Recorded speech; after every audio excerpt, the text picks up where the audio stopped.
Last week's Catholic Masterclass, we spoke about the very common practice of dipping our hands in the holy water and blessing ourselves with it upon entering the church. And we talked about what that was. If you're interested, you can go back and listen to that session. This week, we want to look at the practice that oftentimes accompanies the blessing with holy water, which is genuflecting before the Lord in the tabernacle. So this week, we want to look at what exactly that is. Before we get into that, though, we got to take a look at Jesus. So we know in the Gospels that people come to Jesus for all kinds of different reasons. They come to him for healing, they come to worship him, they come for teaching, to want to follow him as his disciples, a variety of reasons. And among those reasons, there are some who are more desperate or who have a deeper understanding of who exactly he is. You can think of the woman who, in the Gospels, who bathes his feet with her tears.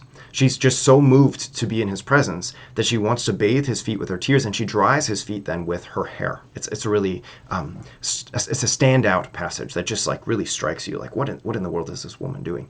Or again, there's other instances where people will come up and they'll kneel down before him, or sometimes even lie prostrate before him, as though like they want to be totally submissive and surrendered to whatever it is that he wants to do or will do for them.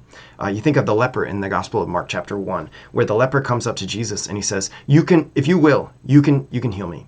He just kneels down before him. "If you will, you can heal me." And Jesus, of course, says, "I do will it be healed."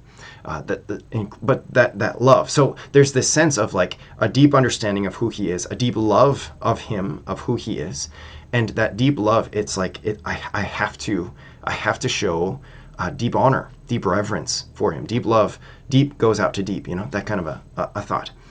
So people would do this. They would kneel down before him, prostrate themselves before him, as though recognizing like I am in the presence of the one who has the power of creation. I'm in the presence of the one who can do things that human beings cannot do. But because he is divine, he can do things that only God can do. That's ultimately what it is. And then on top of that, there's a practice of kneeling that is very common just for people to pray. We know actually Jesus himself knelt down for prayer in the Garden of Gethsemane as he was awaiting his betrayal and his trial and all that stuff. He knelt down in prayer before his Father, recognizing like, "Father, you're the only one who can direct this thing here. And so I want to surrender to submit to you in my prayer." And so that kneeling was an act of, an expression of that surrender, that submissiveness to the will of the Father. Okay. That's that. So that's how Jesus was. That's how Jesus was treated in the Gospels. For us as Catholics, we believe that the same Jesus is present in the Holy Eucharist. Now, I understand that not all Catholics believe this, and not everyone who hears about this believes it.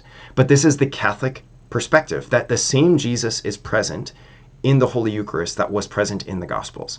And so if that's true, then it is appropriate for us to show similar acts of reverence toward the Lord in the Eucharist. It's appropriate to do so, to look at the Gospels and see how did people come before Jesus and show him honor and show him reverence and respect and worship and adoration. So too then in the Eucharist, I want to show him a similar appropriate way of adoration, of respect, of reverence, of honor. And this is exactly what genuflection, for example, is. What is genuflection? It is a one-knee kneel, where a person takes a moment to kneel down before the Lord as an act of, an expression of, you are greater than I am. You are greater than anyone. And so I lower myself in your presence as a way to show you that I'm surrendered to your will, as a way to show you that I worship you, I honor you, I revere you. This is what genuflection ultimately is.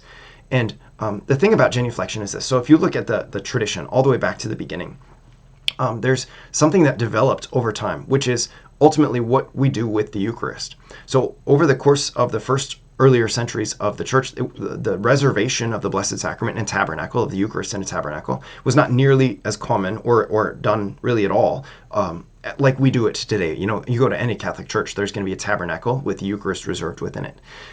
Over the course of time, there was a deeper understanding of the real presence of Jesus in the Eucharist. And it's not that they ever denied it. It's just that our understanding of what exactly that means had developed in such a way that it was like, wow, we should keep the Lord with us in our churches.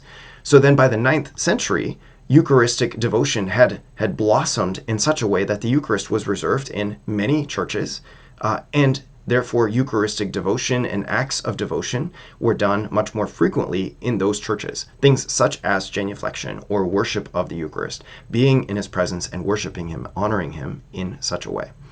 So that's what we do in today's world, that we come before the Lord and genuflect as an expression of our worship. Of course, we go to Mass as an expression of our worship.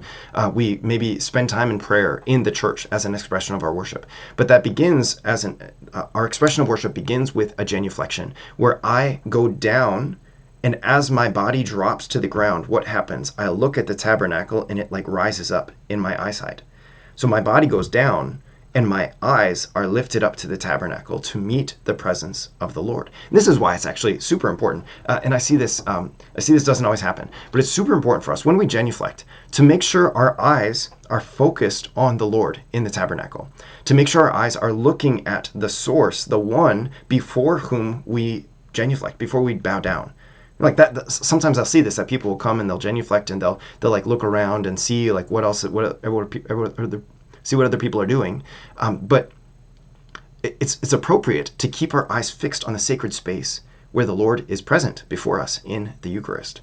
And if distractions come or temptations to distractions come, then it could actually be a really good practice. Rather than doing like some sort of empty gesture, it could be a really good practice to just pause before genuflecting, to kind of collect yourself, to collect your thoughts and your attention, so that when you genuflect before the Lord, you can be focused and intentional, and your genuflection can be an expression, a sincere expression of who it is that you understand you have come before, that you can lower yourself in his presence. You think of John the Baptist in the Gospel of John. I must decrease and he must increase. And this is exactly what happens when we bow down, when we kneel down and genuflect before the Lord. With that, of course, if you have really bad knees, some people, especially like elderly people, have really bad knees, or it's really hard to get up and down, then genuflection is not a requirement. You can bow down before him just to give a bow, but to give some sign of reverence. If you have healthy knees, healthy legs, by all means, please genuflect. It's just so important for us to show this reverence, this respect to Jesus, who loves us so much that he comes before us and he limits himself in such a way by taking on the appearance of bread and wine, so that we can draw near to him and love him in this way. So I hope that's helpful for you. I will look forward to seeing you next week.